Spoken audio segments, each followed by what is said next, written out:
All right, guys. So we are gonna do some more mail call type stuff. These next few things I'm gonna talk about aren't actually from the mail; they're from in store. And if you remember, in the video that I posted that had the 2 half cents and that one large cent, and it was the one where I had looked at the 1854 half cent with those with that counter stamp on it. They came out of this bag, and in this video I am going to show you a few more coins from this bag. Now this is from it is from an antique store, but this place does pretty good prices. Usually when I buy coins, I try to stick to coin shops, but this place has pretty good prices, and it's if I am buying coins from antique stores, it's one of my favorite places to do so.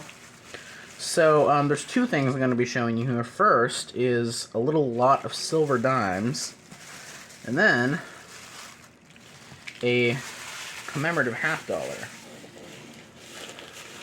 So let's take a look at these. These I didn't necessarily buy for any sort of numismatic value. I kind of just bought these because they were a pretty good price. Yeah, I thought it was a pretty good. I thought these were a pretty good deal. This was, I don't remember how this was. $18. I don't know. I can't remember. And then this one was only $12, which I thought was a pretty good deal. So, let's take a look at the $50 first, since it's right here. It is a 1952, 1950. Well, yep. Is it 1952? No, it's 1953. Yeah. Oh, yeah, okay. I remember why I bought this. Not only was it a good price for only $12, which honestly, $12 is about what 90% $50 are going for melt now. If I'm not mistaken, I'm pretty sure, because silver has gone up a ton lately. As I'm filming July 28th, silver has gone up a ton recently. I think it got up to like $38 an ounce. So $12 is about melt for 90% silver $50. So this was a great deal, especially from an antique shop. I'm gonna take it out of the flip real quick. I have a technique that I do it with. So, oh, there we go. All right, so I took it out of the 2x2 here. So yeah, I thought this was a pretty dang good deal, for not only for an antique shop to have, but for a 90% $50. So yeah, that's mainly why I bought this, because it was such a good deal, but also because I don't have a 1953S. I think I have one from 52. Maybe a couple from 52. I can't remember exactly. But I know I don't have a 53. So, I also thought I'd check the vintage on it real quick, because I know some of these can be pretty rare. So let's go to $50. Oh, I guess it might be in the commemorative section. Right. This is, I think the Washington Carver ones are the last of the commemoratives, at least the classic commemoratives. Yep. So, 1953S. Wow, look at the mintage on that. That's pretty cool. 88,000. That is a very, very low minted coin. It's kind of cool because the 1854 half cent that I also bought at the same place. While I was editing the video, I looked up the mintage of that. And that coin only has like 55,000. So I bought my two lowest minted coins at the same place. I don't think it necessarily has too much more value, but yeah, that is insane. Unfortunately, the price, it doesn't really give you a good estimate of the price. I will say, obviously the the highest minted one was the 52 Philadelphia, which I have. I think I have one or two of the 52 Ps, and I think maybe one of the 50. I can't remember which ones I have. I'll have to take a look, but it is the second most minted, I will say. But man, 88,000 minted. That is like insanely low for coins. In fact, let me go back to some of these other ones. You know, some of the ones that we recognize today. Like let's go to the modern. You know what? Let's go to modern nickels. This is like the amount. This is the number of coins that they're making today. I mean, this is the mintage of coins today, in the multiple hundreds of millions. So, even back in the 50s, they were still minting coins in the hundreds of millions. So to have a coin that is 88,000 minted, not even 100K, is insane. So, sorry guys, the lighting's kind of weird. I don't know how that happened. But, yeah. I'm really happy with this. I'm really happy with the price. Man, my camera does not want to focus today. Yeah, I'm really happy with this coin. I have a few of these, as I said. There's the estimate mark right there, as you can see, right above the word Americanism. Yeah. So, fantastic coin. I never get tired of buying these, and this coin was a great price. So, I'm glad I bought that. And now let's take a look at this little bag here. Maybe if I zoom it in. I don't know what is up with the camera. It is going nuts. Alright, let's take a look at these. So, I think all of these are Mercs, and I think I even saw a couple Barber Dimes in here too. Oh, there's a Rosie right there. Alright, let's take a look at the first. Come on. Focus. 1944, in pretty good shape. That actually has some pretty good detail on it. It's worn, obviously, but I'd say maybe VF detail. Yeah, that's pretty. Oh, and I probably just ruined it now. That is pretty good condition for a 1944. Yeah, look at that. And also look at this. Look at this Rosie.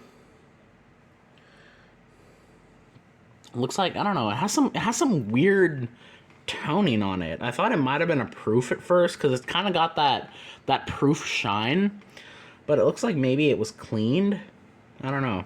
It's got some strange toning on the front. It made me think it was a proof, but I think it might just be cleaned. Either way, it's still a silver dime, and I will take it. It's better to buy silver now than later, because it is going up like crazy right now. Yeah, that one. The Merc. Alright, now our third silver, and this is a Barber. This was the main reason why I bought this bag. Not only was it a pretty good deal, but it had a couple of Barber Dimes in it. 1908. 1908D. And I know almost nothing about can't talk Barber Dime mintages, so I will have to take a look in the book. I actually should have kept my book open, honestly, and see if, I don't think that's rare though. I highly doubt that's rare, but I'll look it up. And then this one, which is actually in decent shape for a Barber Dime. It's got some dirt on the front, but it's got some decent detail. 1914. That is the second. That is the third to last year. So it's probably going to be in better shape than some of the older ones. But yeah, 1914, and I don't think that is lower minted at all, because it's Philadelphia. And I think if this were a $50, it'd be pretty low minted. But yeah, I'll look anyway. I'll look in the book and see if I can find any info on that. And then we got last three here, some more Mercs. This one is not in nearly as good a shape, but it's a 1940 out of Denver. I don't think that's rare by any means. I think pretty much all of the silver dimes in the 40s. I don't think any of them are rare. Excuse me, other than the some of the varieties that exist, and I think the 42 and the 45. So it's not in the best shape, but it's a Merc dime, and those are one of my favorite designs. Oh, there's actually 3 more here. Oh, and funny enough, this is actually one of the years that you can check for a variety. The 1942. Oh, actually, you know what? I'm just thinking. I don't know if it's on the Philadelphia, but I know in the 1942 there's a 42 over 41. So I'll have to check through my loop I have and see if that's it. But I highly doubt it. So yeah, 42 in decent shape. And then 2 more. Another 1940. Another 1940. This one out of San Francisco. This one a little bit better condition. Yeah, a little bit better. 1940. And then the final one. Oh, a 1941. And this one's also in pretty good shape. This one's in similar condition to that 44. I think 44, yeah. So 1941. Wow, that's actually got some really good detail on it. A little teeny hint of luster as well. Yeah, that's nice. I don't think it will really have any premium, but that's a pretty nice coin. So, yeah, I was really dang happy with this purchase. Let me adjust the camera real quick. Let me scoot it over. And yeah, I was very happy with my total purchase. Obviously, this isn't all of my purchase. I still have a few more coins from this buy here that I haven't shown you yet. But yeah, I was ecstatic when I saw this, and I was ecstatic when I saw how good the price was. And I think 2, 4, 6, 8, 10, 12, 14, I think I paid $18 for these, which honestly is pretty good, because I think silver dimes are are going high anyway, also as far as value. So yeah, so I was very happy with the prices at this place, and yeah, so I will add these to my collection. And usually I only make it a video. I only make it one video if I'm doing a lot from a mail call. But since I'm showing you guys multiple coins here, multiple pieces of silver, as well as this commemorative $50, I'm gonna upload this as a video, because it's been quite a while since I've uploaded a video. I apologize, guys, really. So I'm gonna upload this, and hopefully, despite my phone deciding not to cooperate in this video, you guys still enjoyed it. And I know antique shops aren't necessarily the ideal place to go if you're looking for good prices on coins, but sometimes they might not know, these places, while they might charge a lot, they might not always know what they have. So that's one thing you always got to be on the lookout for, because I think that, I don't know, I think I would have paid more for this if the person knew that silver, maybe they priced this when silver was still lower. So anyway, thank you guys so much for watching, and I'll catch you in the next video.